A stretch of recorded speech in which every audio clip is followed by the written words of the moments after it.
Basically जो मैं ceramics हम बात करते हैं तो लोगों के दिमाग में ये आता है कि ceramics is tiles and tiles use in construction और बिल्डिंग मटेरियल में जो यूज होता है। ये प्रूव भी है कि diamond is hardest material in the world. Advance ceramic जो मेटल से 15 गुना ज्यादा हार्ड है, जो बड़े बड़े प्लांट के जनरल मैनेजर है, वाइस प्रेसिडेंट है, वो भी सोल्व नहीं कर पाते, वो प्रॉब्लम हम सोल्व करने का कोशिश करते हैं। स्मॉलर इक्विपमेंट में भी जो भी वेयर एंड टियर होता है उसको हम सिरामिक कोटिंग्स या लाइनिंग्स या कुछ भी ऐसा कुछ, या पूरा मटेरियल ऑफ कंस्ट्रक्शन जो है स्टील्स को रिप्लेस करके सिरामिक को इंट्रोड्यूस करना।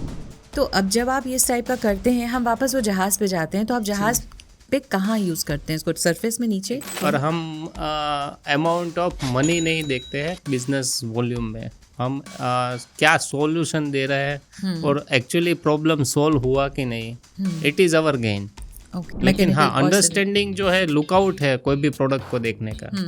देखिए, आप यहाँ पे माइक देख रहे हो, मैं यहाँ पे जंग देख रहा हूँ, हाँ, बराबर, कि यहाँ रस लगेगा या नहीं लगेगा। इवन हम चाइना जाके वहाँ पे भी स्टॉल लगाते हैं, तो वहाँ पे प्राउडली हम बेच भी देते हैं और इंडिया रिप्रेजेंट करें चाइना में। वहाँ पर वो सब ये करने देते हैं? यस, हम चाइनीज लोगों को भी भेज पहना देते हैं। नमस्कार दोस्तों, इन्हीं लम्हों से गुजर के इस एपिसोड में आपका फिर से स्वागत है। आज हमारे साथ हैं योगेश गोहिल जी। आज हम एक यूनिक बिजनेस के साथ आए हैं और योगेश जी को मैं आपके इसी सफ़र में ही समझना चाहूँगी, क्योंकि ये बिज़नेस ऐसा है जो मैंने इतना नहीं सुना है। मैंने कुछ सिरामिक्स के बारे में सुना था, सब कुछ सुना था।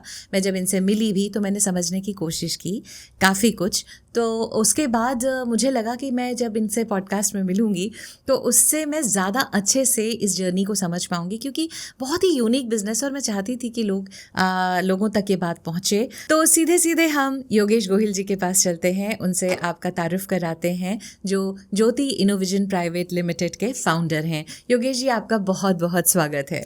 जी नमस्कार। तो सबसे पहले हम आपसे ये जानना चाहेंगे कि आप कहाँ से हैं? Basically I am from Saurashtra. Yes, okay. Amreli district में सावरकुंडला तालुका है, वहाँ से बिलोंग करते हैं। ओके जी। तो आपने आपकी एजुकेशन वगैरह क्या है, क्या किया है आपने अब तक? मेरा एजुकेशन बैकग्राउंड में आई एम मैकेनिकल इंजीनियर। अरे जी, ओके। और 2006 से मैं ये बिजनेस में जुड़ा हुआ हूँ। ओके, 2006, काफ़ी Yes. साल हो गए हैं। यस। ओके, तो मुझे पहले तो थोड़ा सा मतलब थोड़े उसमें ब्रीफ में ये समझा दीजिए कि एग्जैक्टली ये बिजनेस है क्या? एक्चुअली जब मुझे बिजनेस स्टार्टअप करना था तब कंसेप्ट ऐसा था कि कुछ ऐसा यूनिक प्रोडक्ट बनाए या फिर ऐसा प्रोडक्ट हम इंट्रोड्यूस करें जिससे इंडस्ट्री में प्रॉब्लम सोल्व हो। हाँ। तो हमने थोड़ा R&D किया, बड़े बड़े प्लांट में विजिट किए थे हमने, कि बेसिकली प्लांट के अंदर, फैक्ट्री के अंदर कोई भी प्रॉब्लम आता है तो क्या प्रॉब्लम आता है। ओके। तो वो प्रॉब्लम को समझने के लिए हमने साइट विजिट किया, पूरे पैन इंडिया हम घूमे। अच्छा जी, और उसके बाद हम धीरे धीरे हमारा अंडरस्टैंडिंग हुआ कि जैसे प्लांट है वो ब्रेक डाउन क्यों होते हैं, ओके। स्क्रैप क्यों ज़्यादा होता है, कॉस्ट कहाँ पे सेव होती है। तो ये सब पॉइंट्स को कंसीडर करके हमने कुछ ऐसा डेवलपमेंट करने का ट्राई किया कि जिससे मशीनरी की लाइफ बढ़े। अच्छा, ओके। तो मतलब जो आपका वो जो जैसे रस्ट पकड़ लेता है मशीनों में या कुछ ऐसा, उससे रिलेटेड आपका प्रोडक्ट है। जी जी। तो ये आपने खुद से इसको इनोवेट किया है या ये पहले से कहीं से चलता चला आ रहा है? जब शुरू किया था हमने तब तो ज़्यादा इंट्रोड्यूस नहीं हुआ था ये, क्योंकि बेसिकली जो मैं सिरामिक्स हम बात करते हैं तो लोगों के दिमाग में ये आता है कि ceramics is tiles and tiles use in construction और बिल्डिंग मटेरियल में जो यूज होता है। मेरे लिए भी एग्जैक्टली वही है कि जब बात हो रही थी तो मेरे लिए जब सिरामिक की बात आई ना तो मुझे लगा कि क्या कहते हैं, हाँ टाइल्स और ये सब, या आपने कोई यूनिक टाइल्स बना ली होंगी या कुछ होगा। बट जब मैं इसमें डीप समझने की कोशिश करी, इसको थोड़ा और पढ़ने की कोशिश करी, तो उसमें काफ़ी कुछ मुझे समझ में आया जिसके बारे में मैं चाहूँगी कि आप पब्लिक को भी बताएं। तो टेक्निकली फर्स्ट ऑफ ऑल थोड़ा बहुत तो हम बिजनेस के बारे में समझ गए, हैं लोगों को समझ में आ गया होगा कि फैक्ट्रीज में या बड़ी बड़ी जगहों पे जहाँ पर मशीनरी को या किसी चीज़ को नुकसान पहुँचता है तो उसकी लाइफ बढ़ाने के लिए जो आप चीज़ें बनाते हैं वो इनोवेशन है ना। तो अब मुझे वापस हम आते हैं आपकी जर्नी पे कि यही आपने चुना, इसमें कोई ऐसी किक आपको नज़र आए कि हाँ ये बहुत इंटरेस्टिंग चीज़ है? हमने थोड़ा रिसर्च किया था और ये प्रूव भी है कि diamond is hardest material in the world. जी, बराबर। और जो मशीनरीज बनती है वो बनती है मेटल से। और अगर हम डायमंड जैसा कोई हार्ड मटेरियल है वो इनसाइड ऑफ द मशीन लगा देते हैं, उसका एक लेयर करते हैं, उसको हम बेसिकली टेक्निकल लैंग्वेज में लाइनिंग बोलते हैं। हाँ, बराबर। मोस्टली हर एक चीज में एक लाइनिंग तो होती ही है, कोटिंग या लाइनिंग, प्रोटेक्टिव लाइनिंग, जो मशीन को पूरा का पूरा प्रोटेक्ट करती है। फ्रंट में उसका सिरामिक से ही वो लेयर लगा हुआ रहता है।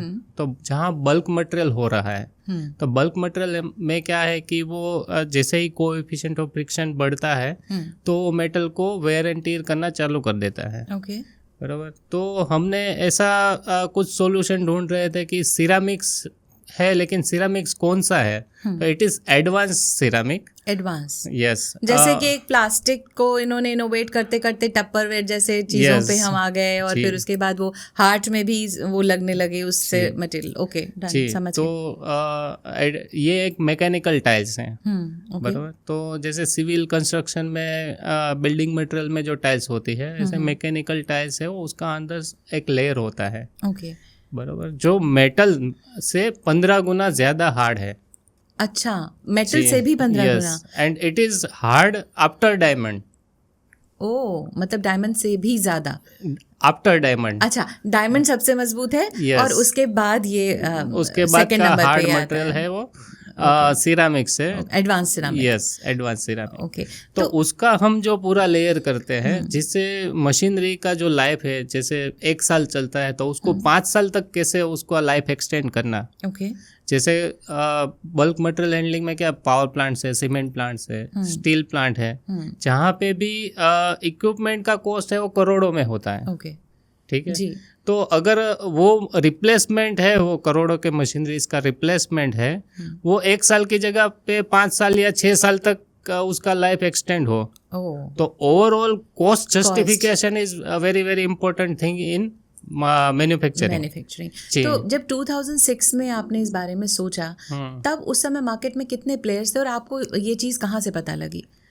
जी, ये तो हमने R&D करके ही सब किया हुआ है। लेकिन हाँ, चाइना से ये मटेरियल आता था, इंपोर्ट होता था सिरामिक से। इवन जब ये सिरामिक्स इंट्रोड्यूस हुआ तब की बात है कि तब तो हम डोर टू डोर मार्केटिंग करते थे। अब तो ज्यादा अवेयर है सब लोग कि भाई सिरामिक्स है, ऐसा कुछ लाइफ देता है। ओके, बराबर। पर door to door marketing, like ceramic एक टाइल्स वाला अलग और ये वाला एकदम अलग है। सो आपको वो सारा बिजनेस इंडस्ट्री टू इंडस्ट्री ना, तो आपको वो पर्टिकुलरली सबके पास जाना, बताना, ये इतनी अवेयरनेस थी यहाँ पर या बिल्कुल बहुत ही कम थी और अभी भी कम ही है। लेकिन हाँ, सिरामिक्स लोग जानते हैं। हाँ, मगर ये जो एडवांस सिरामिक के बारे में हर एक को अभी भी नहीं पता होगा। जी, अभी समझो कि एडवांस सिरामिक है वो कहीं जगह पे हमारी रूटीन लाइफ में भी हमें देखने को मिलता है। कैसे? जैसे हमारा बायो सिरामिक्स है। अच्छा। हमारे दांत है वो सिरामिक्स के आते हैं। हाँ, वो उसकी कैपिंग पानी के नल के जो टैप वॉशर्स है, तो टैप के अंदर भी सिरामिक्स है। तो अच्छा। पहले के जमाने में क्या था कि वो रबर के आते थे, तो चू करता था। तो अभी 1/2 टन वाला सिरामिक का नल आता है टैप। अच्छा, ठीक है। तो उसके यूसेज में क्या है कि वो लॉन्ग लाइफ देता है। तो वो भी एडवांस सिरामिक है? Yes, it is a kind of advance ceramic. तो जो आप अपनी बात कर रहे हैं, तो फर्स्ट ऑफ ऑल तो मुझे ये बताइए कि आपकी फैक्ट्री है और कहाँ पर है वो फैक्ट्री लोकेटेड? मेरी फैक्ट्री यहाँ अहमदाबाद में बाकरोल GIDC में है। ओके, सो आपका आप ओनर अकेले हैं या आप पार्टनरशिप में हैं? हमारा ये प्राइवेट लिमिटेड फर्म है। अच्छा, ओके। तो आपकी फैमिली में जब आपने ये सोचा कि हम ये इसमें जाना चाहते हैं, कुछ ऐसा होता है ना कि रूटीन, अरे यार ये वाला बिजनेस कर लो, चलो यार खाने से रिलेटेड कर लो, या ऐसा कुछ आपकी फैमिली से कुछ आया था? फैमिली से तो नहीं आया था, क्योंकि बेसिकली मेरे फादर है वो तो फार्मर है। वो तो अच्छा। बोले कि आपको जो करना है योर लाइफ यू हाँ। You can do farmer anything. In the sense like खेती-बाड़ी। रियली खेती बाड़ी। यस अरे वाह, ओके। एंड तो ऐसा है कि वो सब तो ऐसा नहीं था कि उनकी यही तरफ से, बिजनेस करना हाँ, है, ओके। बट एक ऐसी कंसेप्ट था कि हमें बिजनेस करना है या फिर ऐसा कुछ करना है कि वो सबसे ज़्यादा चैलेंजिंग हो। अच्छा, मतलब एक तो चैलेंज। हार्डेस्ट थिंग जो था, जो बड़े बड़े प्लांट के जनरल मैनेजर है, वाइस प्रेसिडेंट है, वो भी सोल्व नहीं कर पाते, वो प्रॉब्लम हम सोल्व करने का कोशिश करते थे। हाँ, तो ये कि बड़ा चैलेंजिंग हो गया तो आपके लिए। उसका चैलेंज हमारा बिजनेस है। तो टेक्निकली जी। डायमंड से हार्ड ये वाला मटेरियल और उससे ज़्यादा आपका हार्ड डिसीजन कि Yes. ये तो हम वो चैलेंज लेके रहेंगे। जी। नाइस।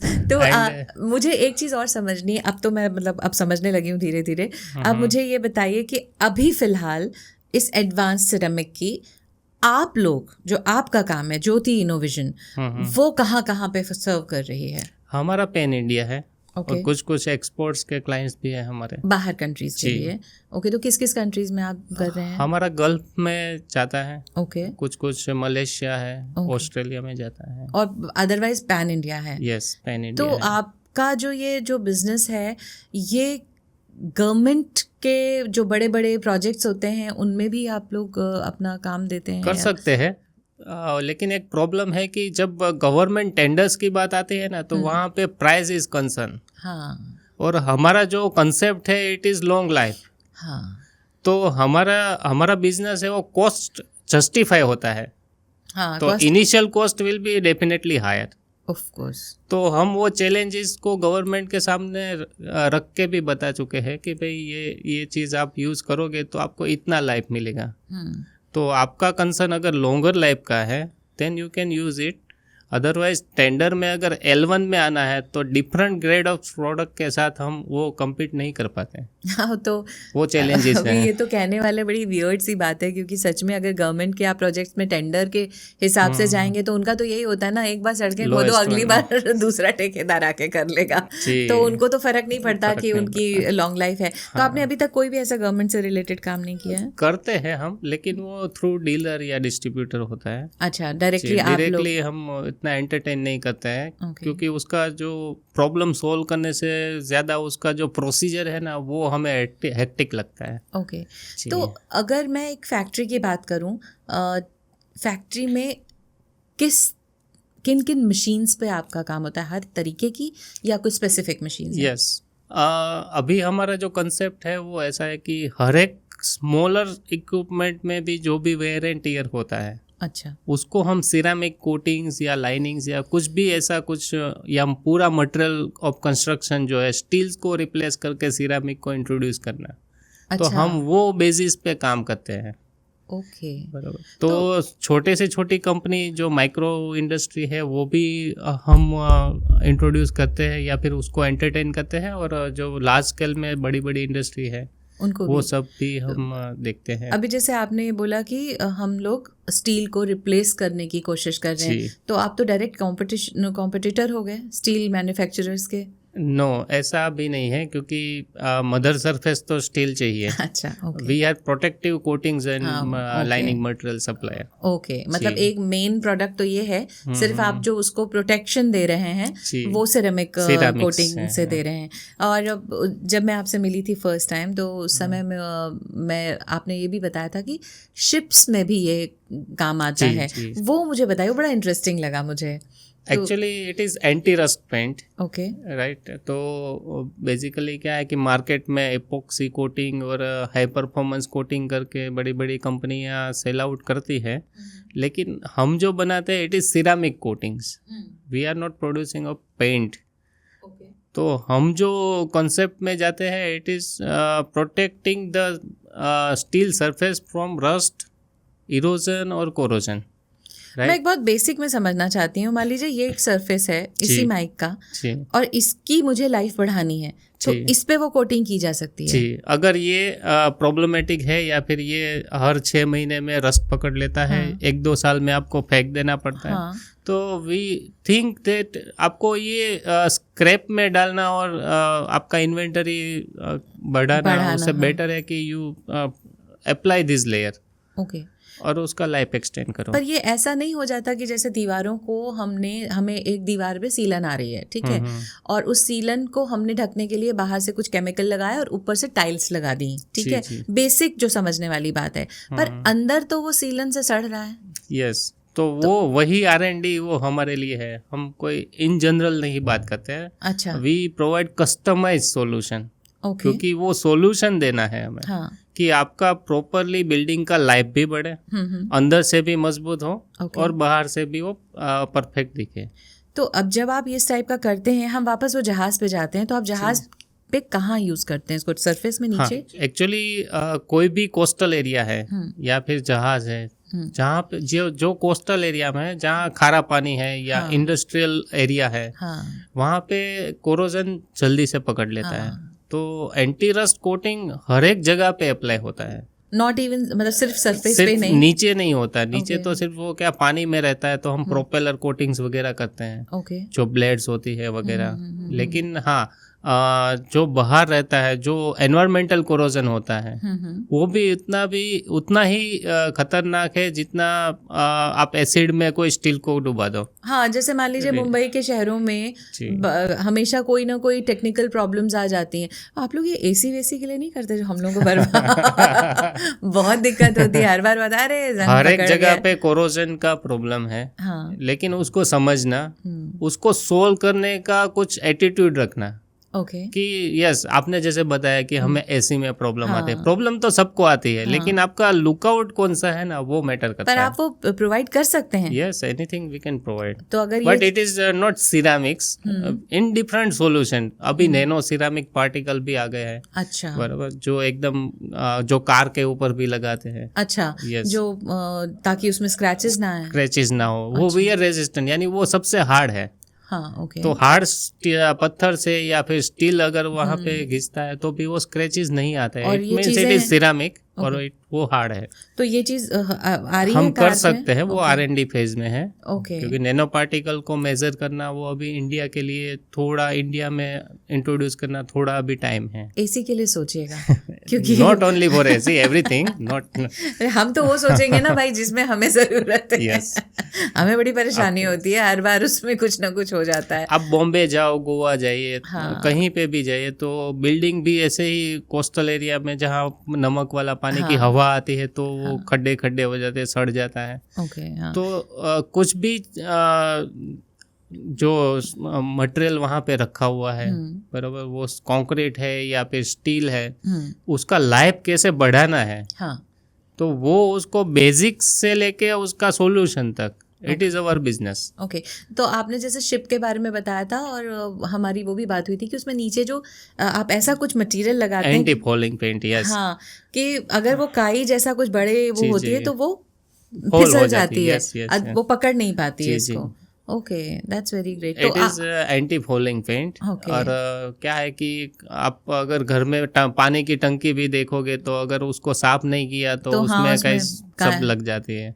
बराबर, तो फिसलन हो जाती है या फिर ये सब माइनस पॉइंट है।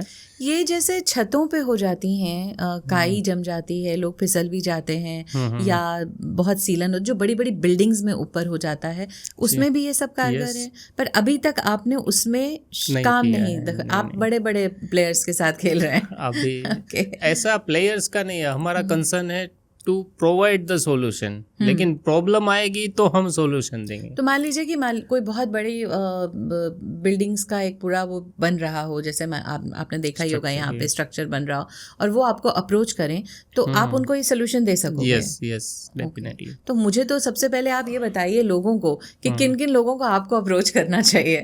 हर एक लोग जो ये प्रॉब्लम से गुजर रहे हैं, जिसको लाइफ बढ़ाना है अपने स्टील या फिर बिल्डिंग मटेरियल का, बिल्डिंग में जो भी प्रॉब्लम आते हैं, बराबर, तो उसका कस्टमाइज सॉल्यूशन हम देंगे। ओके।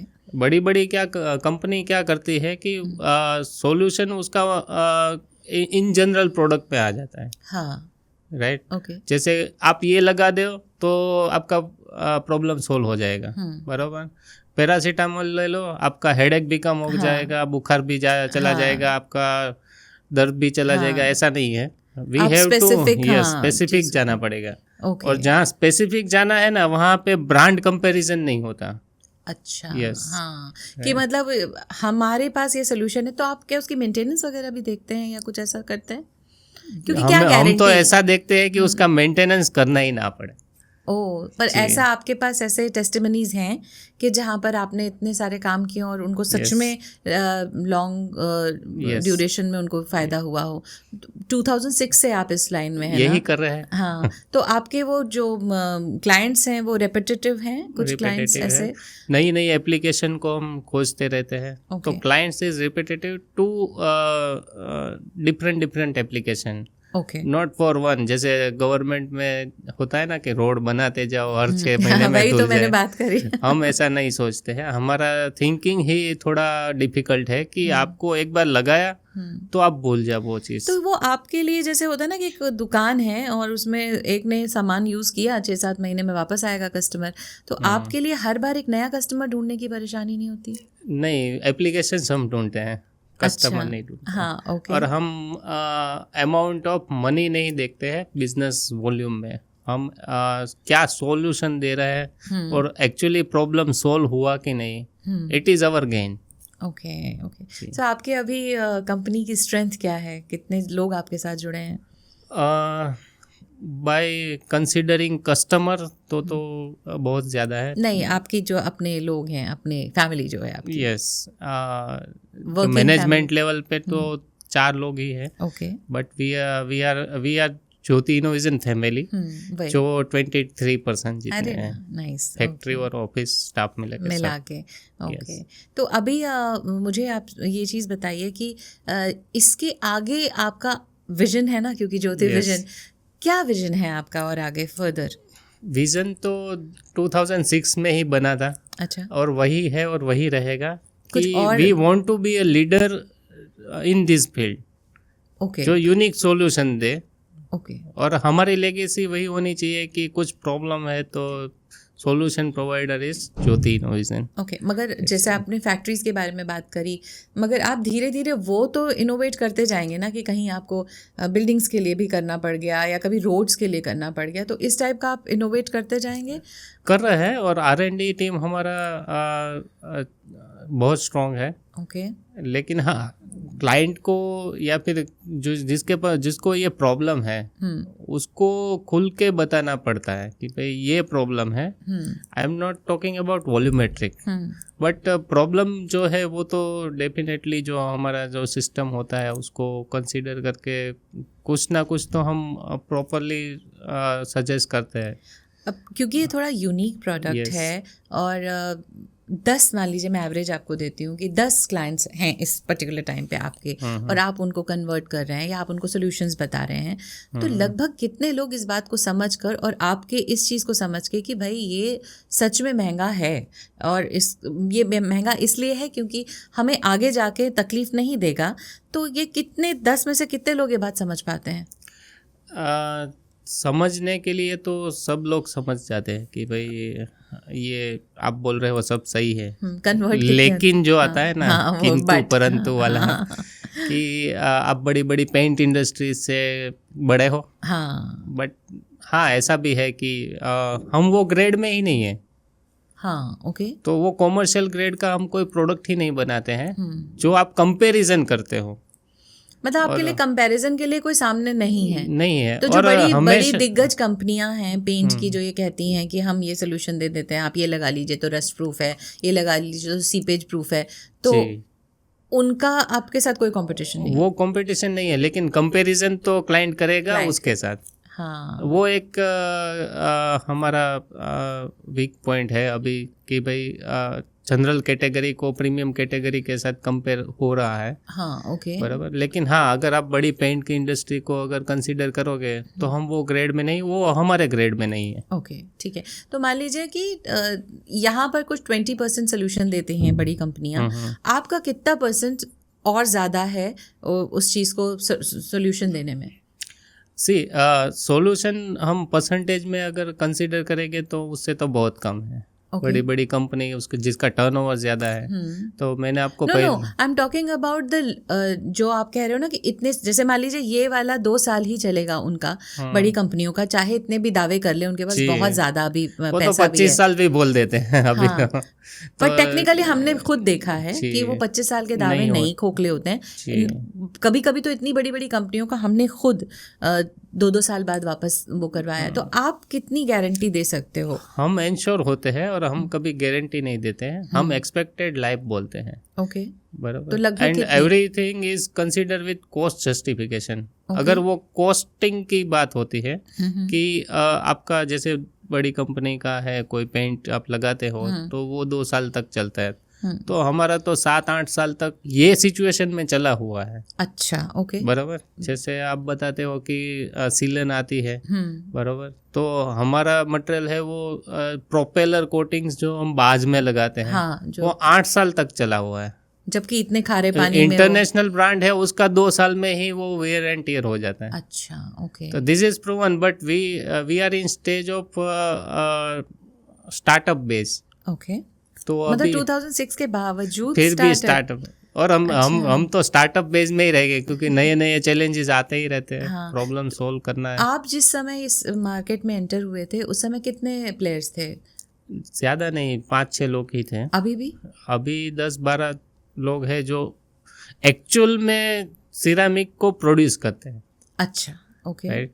तो हम जो हमारा इन हाउस मैन्युफैक्चरिंग है, हाँ, हमारा मेड इन इंडिया प्रोडक्ट है। हाँ, दैट इज वेरी इंपॉर्टेंट। तो प्रायोरिटी वो देनी चाहिए कि आप चाइना से अगर कंपेयर करते हो तो चाइना से इंपोर्ट करने वाले तो बहुत सारी जगह पे मिल जाएंगे, पर उसकी गारंटी भी कहाँ होती है ना। आपने बाहर से मंगवाया है और स्पेशली जिस देश का आप नाम ले रहे हो उनकी तो वैसे ही नहीं कुछ गारंटी होती है। तो इतना तो समझना चाहिए कि हाँ भाई, मतलब एक तो हाथ बढ़ाने की भी बात होती है ना। जैसे आजकल चल भी रहा है कि अपना स्वदेशी अपनाओ, और आप इतना अच्छा सोल्यूशन दे रहे हैं तो डेफिनेटली स्वदेशी पे जाना चाहिए। ये डेफिनेटली आपने सही बात बोला है, लेकिन प्रॉब्लम कहाँ पे आता है कि जब बिजनेस होता है ना तब वो कहाँ से सस्ता मिलता है और मेरा मार्जिन क्या है, वहाँ देशभक्ति आती ही नहीं है। अभी भी जी, अभी भी यही प्रॉब्लम है कि आपका तो चाइना से महंगा है। तो ऐसा भी हो सकता है कि जो जैसे मान लीजिए गवर्नमेंट में बैठे लोग हैं और वो खुद भी बातें करते हैं कि देशभक्ति या कि मेड इन इंडिया, तो वो लोग भी जब कॉस्ट कटिंग पे आएंगे तो वो लोग बाहर से मंगवा सकते हैं। Maybe, I don't know. या being like politically correct. Actually I am purely technical person. Okay, अगर क्या है कि बिजनेस स्टार्टअप में ये चैलेंजेस मेरे लिए भी था कि सिर्फ टेक्निकल पर्सन होना वो सक्सेसफुल बिजनेसमैन का कोई ये नहीं है। ओके, बराबर। आपको सभी फील्ड में मास्टर होना है।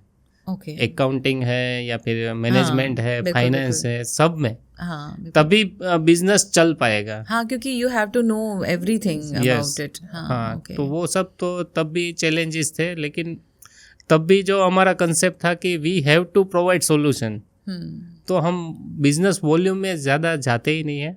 हम सॉल्यूशन प्रोवाइडर में हमारा जो इम्प्रेशन है, हमारा जो लेगेसी है, वहाँ पे ही हम रखना चाहते हैं। आई अंडरस्टैंड, लेकिन देखिए, आप सॉल्यूशन प्रोवाइड करते हैं, आपके दिल में जज्बा है कि हाँ भाई हम अपनी भारत के लिए या दूसरी कंपनी के लिए एक अच्छा वो करें, मगर कितने दिन तक आप इस तरीके से चल पाओगे? 2006 से तो हम चल रहे हैं। बट चल रहे हैं या दौड़, थोड़ा बहुत कहीं कहीं दौड़ भी रहे हैं? स्टेबल है। अच्छा, हम स्टेप बाय स्टेप आगे बढ़ते हैं। ओके, तो अभी तक ऐसा कोई प्रॉब्लम नहीं आया है। एक भी मंथ ऐसा नहीं गया है, इंक्लूडिंग कोविड जब था तब भी। ओके, बराबर। तो प्रॉब्लम्स का सॉल्यूशन निकालना है तो we have vast field of business. Okay, तो ऐसा कभी आया भी नहीं है, और हमारा जो ग्रेजुअली ग्रो करने का जो पैटर्न है वो अभी सही तरीके से ही चल रहा है। बूम नहीं है, लेकिन हाँ, वी आर सस्टेनेबल कंपनी। तो भारत में आपका सबसे ज़्यादा किस स्टेट में ये काम हो रहा है? पैन इंडिया ही हमारा बिजनेस है, और जो क्लाइंट बेस है वो सब सीमेंट प्लांट है, सीमेंट इंडस्ट्रीज है, कोल माइनिंग्स है, पावर प्लांट्स है, स्टील इंडस्ट्रीज है, तो ये सब हमारा क्लाइंट बेस है। It is not directly supplied by us, through distributor, और ये सब हम अभी प्लान कर रहे हैं कि हर जगह पे हमारा एक टीम हो, हमारा नेटवर्क हो, हमारी टीम वहाँ पे प्रॉपर सॉल्यूशन प्रोवाइड करे और सबको ये प्रोडक्ट का अवेयरनेस मिले। ओके। ओवरऑल इंटेंशन तो हमारा बिजनेस से ज़्यादा उसका प्रॉब्लम सॉल्व करना है। तो ये जो आपने अभी अपनी टीम बताई, मतलब टेक्निकली जिस लेवल का ये काम है, उतनी स्ट्रेंथ मुझे मतलब सुनने में नहीं समझ में आई। How do you go pan India, और कैसे लोग जाते हैं वहाँ तक, कैसे पहुँचते हैं? हाँ, वो हम एक्चुअली उसको स्ट्रीमलाइन कर रहे हैं एक स्टैंडर्ड मेथड या पैटर्न बनाने का। ओके। तो ये मेथड से जाओगे तो आपको सॉल्यूशन मिल जाएगा। एआई टेक्नोलॉजीज है या फिर आप कुछ सॉफ्टवेयर्स का मदद लेके भी हम ये स्टैंडर्डाइज करने का पहुँचते कैसे हैं आप अपने क्लाइंट तक? अभी तक तो क्लाइंट ही हमारे पास पहुंचा है। अच्छा, तो वो आपको सोशल मीडिया के थ्रू देखते हैं या आप कैसे उनको अप्रोच करते हैं, कैसे करते हैं? थ्रू B2B पोर्टल्स हैं। अच्छा, ओके। और रेफरेंस से ज़्यादा होते हैं। ओके, क्योंकि जो आप जिनकी बात आप कर रहे हो, जिन क्लाइंट्स, वो दिग्गज क्लाइंट्स होंगे, वो बड़े लोग। जब शिप की बात कर रहे हो तो वो साइकिल वाला तो हो नहीं सकता डेफिनेटली। तो उन तक पहुंचना, वो अप्रोच आपने वो 2006 से अगर आपने स्टार्ट किया है, तो कब आपको लगा कि हाँ दिस इज ओके नाउ? शुरू में तो 3-4 साल तक तो बहुत यानी प्रोडक्ट डेवलपमेंट करते हो ना, तब फेलियर्स ज़्यादा आते हैं। अच्छा।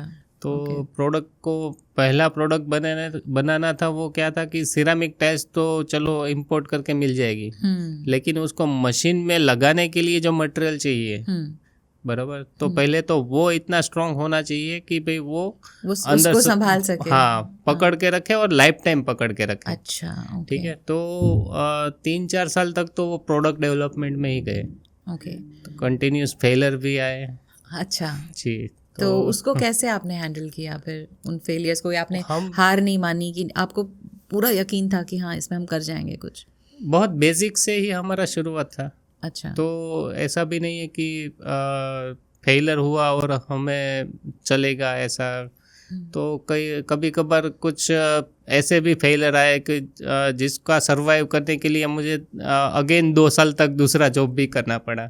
अच्छा, ऐसा भी हुआ? मतलब 2006 के इस दौरान में तो आपने जॉब भी करी? जी। और वो किस लाइन में थी? सेम लाइन, इन पंप इंडस्ट्रीज। अच्छा। ताकि वो इंडस्ट्री को ज्यादा समझ सके। हाँ, दोनों का विन विन सिचुएशन था। हाँ, आपने उस चीज को तब तक समझा भी और सस्टेन करने के लिए आपने जॉब भी करी। जी जी। यही तो होता है ना जर्नी, फेलियर को भी पचाने के लिए। हाँ। तब तो क्या कि 1 लाख या 80,000 का भी लॉस हुआ तो उसको सर्वाइव करना, यानी वो मार्केट से उठाया हुआ पैसा वापस देने के लिए 6-8 महीने जॉब करो वापस। हाँ। और वापस आपका R&D चालू रखो। तो ये सब फेज वहाँ पे थे। तो अभी अगर मान लीजिए आपसे कोई एक यंग बंदा पूछना चाहे कि should I come in this line, तो आप क्या कहोगे उसके लिए? Yes, definitely.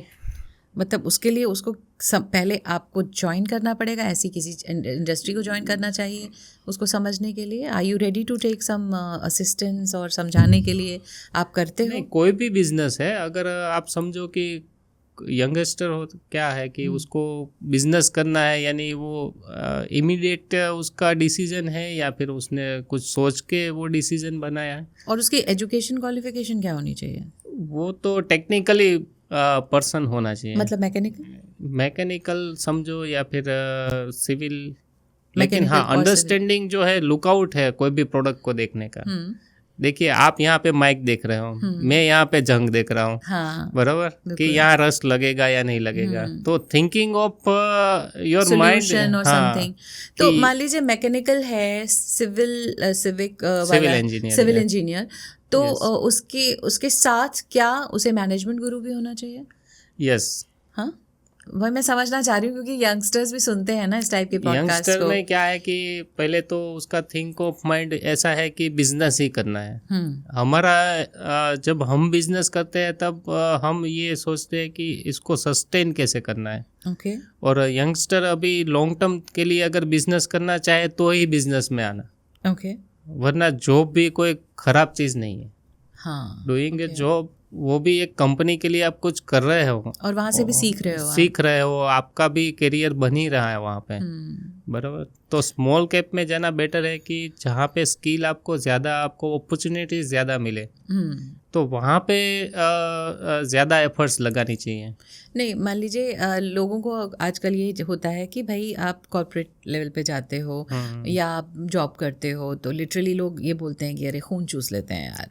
बट अब आप जब अपना बिजनेस करते हो तो आप खुद का खुद ही चूस जाते हैं भाई कितना चूस लेते हो आप अपना कुछ भी चीज़ इजी नहीं है। हाँ, और कोई लेवल ऑफ वर्क है वो ऐसा छोटा या बड़ा नहीं होता है, ओके, बराबर।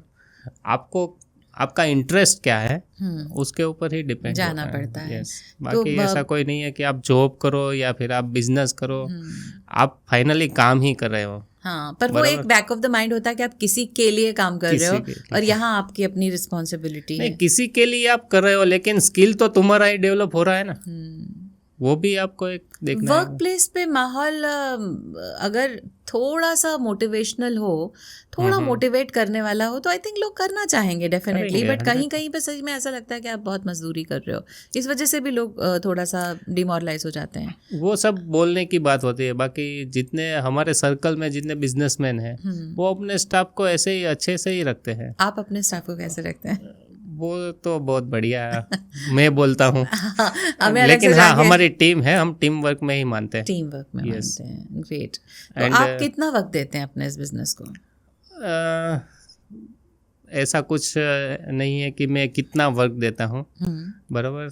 उसको संभालने के लिए दे दिया है कि आपको संभालना है, यू हैव दिस डिपार्टमेंट, आपको प्रोडक्शन करना है, तो जो आपके पास जितना भी आता है वो आप ही डिसाइड करो, टीम ही डिसाइड करो। Okay, and I am the part of this team. हाँ, but how much time do you give to your business? मतलब आप कितनी देर तक, एक चलिए मान लीजिए दिन का है, आज आप इसी शहर में हैं, तो आप कितना टाइम देते हैं अपने बिजनेस को? हमारा तो सुबह से शुरू हो ही जाता है। ओके, रात हाँ, तक? फिजिकल प्रेजेंस नहीं होता है लेकिन थिंकिंग ऑफ वो प्रोसेस चलता यस, वो तो चलता ही रहता है। जैसे अभी भी हम डिस्कशन कर रहे हैं, ये टाइम ही दे रहे हैं। बिल्कुल। डू यू टेक ब्रेक्स, मतलब बीच में या छुट्टियों पे जाना? छुट्टियों पे ये सब फैमिली टाइम तो यस डेफिनेटली होता ही है। हाँ, ठीक है। जो नॉर्मल पीपल है वैसे ही। क्या है आपकी फैमिली में, कौन कौन है? वाइफ है, 2 बच्चे हैं। अरे, तो आप अपने बच्चों को इस बिजनेस में लाना चाहोगे? नहीं, वो जो करना चाहे वो वैसा होगा। ओके, मुझे मेरे पापा ने कभी रोका नहीं, तो मैं मेरे बच्चों को कभी नहीं रोकेंगे। बट अगर आपके बच्चों ने ये इंटरेस्ट दिखाया तो क्या आप बहुत खुशी खुशी बोलोगे, या जैसे होता है ना कि मान लीजिए मैं हूँ, अगर मान लीजिए इंडस्ट्री से हूँ तो मैं बोलूँगी कि अरे नहीं छोड़ यार, इसमें यहाँ पे बहुत परेशानियाँ हैं, आप क्या बोलोगे अपने बच्चों को? सी, एथिक्स से जो काम करना है वो करना है, बराबर। और बाकी जो बच्चे लोग का जो मन है उसको जो करना है, अगर उसने इंटरेस्ट दिखाया है। मान लीजिए वो आपके बिजनेस को ज्वाइन करना चाहते हैं, तो क्या आप उनको सिल्वर स्पून दोगे या आप उनको मेहनत करवाओगे? मेहनत ही करवाएंगे, बेसिक लेवल से, बेसिक से ही। Okay, great, nice. क्योंकि ये बहुत बड़ा फील्ड है, तो मैं बोल सकता हूँ कि आप ये R&D शुरू कर दो और इसमें आगे बढ़ो, आगे बढ़ जाओ। वी हैव मल्टीपल एप्लीकेशंस की जहाँ पे सब एक्सप्लोर करना बाकी है। हाँ, इंडिया डेवलपिंग कंट्री है, इतना अपॉर्चुनिटीज है, तो एक चीज को पकड़ के रखो, बेटर है कि आप पूरा स्काई देखो, उसमें से जो आपको नजर आए वहाँ पे, और आपकी जहाँ पे इच्छा है वहाँ पे जाइए। ग्रेट, गाइड हम करेंगे। Very good. तो 2-3 सवाल अब मेरे कुछ टुवर्ड्स द एंड में पूछना चाहूँगी। फर्स्ट ऑफ ऑल कि जो आपने हम लोगों ने बातें की, जैसे सिरेमिक के दांत और ये, और उनमें भी कुछ आप नया इनोवेट कर रहे हैं, या आप चाहेंगे कि उस फील्ड में भी जाएं, छोटी सी छोटी चीज़ों के भी सॉल्यूशंस हम ढूंढें, उसकी भी R&D आपकी चल रही है? जी जी। ओके, तो आपका अभी जो बड़े बड़े शिप्स और बड़ी बड़ी कंपनियों और बड़ी बड़ी फैक्ट्रीज से हैं, तो आप छोटे माइक्रो लेवल तक भी जाना चाहेंगे? जी जी। ओके, जहाँ प्रॉब्लम है वहाँ हम जाना चाहेंगे। ओके, तो इस चीज़ के लिए भी आप एडवर्टाइज करते हैं? यस, एडवर्टाइज तो नहीं करते हैं। तो आप तक पहुँचेंगे कैसे छोटे सॉल्यूशंस के लिए? ये लेवल पे क्या B2B में अभी हम हैं, B2C तक जाना, यानी लोगों को भी अवेयरनेस आना चाहिए कि भाई। पर वो लोगों को अवेयरनेस तो अपने बिजनेस के बारे में आप ही को करवानी होगी। पॉडकास्ट अभी शुरू करने, तो आप बोलिए ना, शुरू कर रहे हैं, किनको कहाँ तक आप पब्लिक को बताइए कि कौन कौन आपके पास आ सकते हैं? हर एक लोग जो ये वेयर एंड टेयर या रस्ट से परेशान है, कोई इंडस्ट्रियलिस्ट है जो B2B अपनी मशीनरीज में जो ज़्यादा लाइफ एक्सपेक्ट कर रहे हैं, वेदर वो कोरोजन लग रहा है या फिर बार बार लीकेजेस हो रहे हैं, या कंस्ट्रक्शंस वाले बिल्डिंग्स, एवरीवेयर बिल्डर्स, अगर मटेरियल है वो रनिंग कंडीशन में है तो वेयर एंड टेयर तो होगा। हाँ, ठीक है, तो वो सब लोग हमें अप्रोच कर सकते हैं। तो अभी आपने बताया मेटल से रिलेटेड, मेरा क्यूरियोसिटी ये है कि क्या ये प्लास्ट या रबर मटेरियल पे भी यूज हो सकता है, जैसे लाइक टायर्स हैं? नहीं, और उसको ये हम सब है। कंपोजिट कर सकते हैं। अच्छा, उसका Yes. फॉर्मूला कुछ बदल हर के? एक जगह पे सिरामिक नहीं होगा, लेकिन हाँ। जो रबर है तो रबर में भी अलग अलग वेरिएशंस और वो आप उसका create कर सकते कंपोजिशन हैं। होता है। यस, ओके, ग्रेट, ठीक है। तो उसके लिए- फाइबर ग्लास जैसा हाँ। मटेरियल आता है, शिप्स में, एरोस्पेस में भी यूज होता है, हाँ, राइट। तो वो वाला मटेरियल आप रूटीन लाइफ में भी ये सब बन इस्तेमाल- सकता है, डेवलप हो सकता है। Okay. Even wear resistant rubber भी आते हैं मार्केट में। अच्छा, ओके, तो पर वो इसी से ड्यूरेबल, रिलेटेड है? Yes yes. ओके। और तो और फिर एक और सवाल कि जो आप बोल रहे हैं 11-12 प्लेयर्स हैं, वो इसी गुजरात से हैं या अलग अलग पैन इंडिया में हैं? पैन इंडिया में है, अलग अलग जगहों पे जी। हैं आपके कॉम्पिटिटर्स। अलग आप लोग अलग कभी साथ में मिलके ऐसी कोई मीट करते हैं या कुछ ऐसा है? कुछ या है, सिर्फ हम कॉम्पिटिशंस ही होते नहीं रहते नहीं, हैं? हम कंपटीशन का बात ही नहीं करते, कभी नहीं करते हैं। ओके, क्योंकि जैसे डेवलप करना है कोई प्रोडक्ट को, अभी हम 1% में भी नहीं है। हाँ। बहुत सारी जो प्रोडक्ट्स है वो चाइना से ही आ रही है। ओह अच्छा, अभी भी? ठीक है, तो 10 लोगों से क्या होगा? हाँ। चाइना में 200 प्लेयर है जो 1000 टन 500 टन ऐसा तो मटेरियल डेली बना रहे हैं। आप लोगों को नहीं पूरा ग्रुप बना के इस टाइप की कुछ वर्कशॉप्स करनी चाहिए जिसमें और लोग आएं और प्लेयर्स जुड़ें, क्योंकि भारत को तो ज़रूरत है, सभी लोगों को फ्यूचर ज़रूरत में ऐसा सोच सकते हैं, है ना? करने के लिए। बिल्कुल। अब वापस आते हैं आपके कंपटीशन पे, that is countries, China Yes. वगैरह। कैसे करेंगे उनको कॉम्पिट, और आपने क्या इसके लिए कुछ सोच के रखा है? कंपटीशन तो टफ है। अगर हम केमिकल्स या जो कोटिंग्स की बात करते हैं तो फॉरेन कंपनीज जो है वहाँ तो हम बेटर कंपटीशन में आ सकते हैं। अच्छा। जैसे यूके से कोई ब्रांड आता है या फिर ऑस्ट्रेलिया से आता है, लेकिन एक शुरुआत होती है माइंडसेट से, बराबर। लोगों को अभी भी जो डिमांड है ना वो मेड इन इंडिया प्रोडक्ट पे की फर्स्ट प्रायोरिटी होनी चाहिए, बराबर। इवन इन टेंडर्स, हाँ, बराबर। टेंडर में आप ये भी डाल सकते हो कि ये ब्रांड चाहिए, लेकिन आप ये भी डालो कि वो मेड इन इंडिया भी होना चाहिए, या फिर made in India products is priority. हाँ, बिल्कुल। तो वहाँ से जो थिंकिंग ऑफ माइंड है जो टेंडर बनाते हैं, बराबर, जो ये सब परचेज रिक्विजिशन सब बनाते हैं, वो सिर्फ कंसीडर ना करे कि भाई हमें इम्पोर्टेड भी चलेगा या क्योंकि फिर वो कुछ एक भी। नाम हो गया ना इम्पोर्टेड जी। का। कभी कभी ऐसी चीजें बाहर से भी आती हैं जिनका सच में कोई लाइफ रियल होते ही भी नहीं है। होता है, होता नहीं है, ज़्यादातर नहीं होता है, बराबर। मगर कुछ भी at least- डंपिंग होता है। बेटर है कि आपकी कंट्री को आपको डेवलप करना है तो आपके लोगों को भी आपको डेवलप करना पड़ेगा, हाँ, बराबर। बिल्कुल, तो ये जो सोच है ना वो चेंज करना पड़ेगा बिल्कुल। हर एक लोगों को। आज हमारे पास भी इंक्वायरीज आती है जो बोलते हैं कि हमें ये प्रोडक्ट या ये ब्रांड का चाहिए, हम उसको साफ बोलते हैं कि we have Jyoti brand, it is made in India product. बिल्कुल। और जब टेक्निकल प्रोडक्ट होती है ना वहाँ पे ब्रांड नहीं होता है, हाँ, वहाँ पे तो वहाँ पे आपको सिर्फ सॉल्यूशन होता solution होता है। कि आप कैसा मटेरियल और कितना अच्छा दे रहे हो, ओके, राइट। अगर जंग लगा है, यहाँ पे कोई ब्रांड नहीं लिखेगा आपको कि भाई यहाँ पे ज्योति ने सप्लाई किया है, या फिर स्टील के ऊपर कोई नाम नहीं आएगा। हाँ, किसने सॉल्यूशन दिया है ना वो वो ज़्यादा मैटर करता है। तो ये भी सोच है, वो थोड़ा चेंज करेंगे तो डेफिनेटली ग्रो करेंगे। अभी एक सवाल आपके ऊपर आता है कि आप अपनी ज़िंदगी में कितना माइन्यूटली ये ध्यान रखते हैं कि मुझे मेड इन इंडिया प्रोडक्ट चाहिए? मैं तो हर एक चीज़ में रखता हूँ हाँ, कि made in India is priority, okay, बराबर। इवन हम चाइना जाके वहाँ पे भी स्टॉल लगाते हैं तो वहाँ पे प्राउडली हम बेच भी देते हैं कि इंडिया का ओके। बेच देते हैं कि यू आर फ्रॉम इंडिया, और हम भी इंडिया से हैं। अच्छा। और इंडिया रिप्रेजेंट कर रहे हैं इंडिया चाइना में। वहाँ पर वो सब ये करने देते हैं इस टाइप का, यस, मतलब हम चाइनीज लोगों को भी भेज पहना देते हैं। दे आर एक्सेप्टिंग कि भाई चलो ठीक है, हमारे स्टॉल में वहाँ का कोई इंटरप्रेटर रहा या ऐसा कुछ है तो वो भी समझ रहे होंगे बात को। डेफिनेटली अपना काम तो करना है। और किसी कंट्री में आपको ऐसी कोई दिक्कत आती है? सबसे ज़्यादा परेशानी बाहर की कंट्रीज में कौन सी कंट्री से ज़्यादा आई है? सी प्रोडक्ट को अगर कॉस्टिंग वाइज देखेंगे तो चाइनीज प्रोडक्ट से ही आएगी। अच्छा, क्योंकि वो कॉस्ट कट बहुत ज़्यादा करते हैं। कॉस्ट, उसका मास प्रोडक्शन इतना ज़्यादा है। और मास कहाँ से आता है? वो इंडिया से ही ज़्यादा आता है। अच्छा, बराबर कि भाई जैसे मोरबी सिरामिक इंडस्ट्री है तो 2000 टन से ऊपर का मटेरियल मंथली यहाँ पे इंपोर्ट होता है सिरामिक का। अच्छा।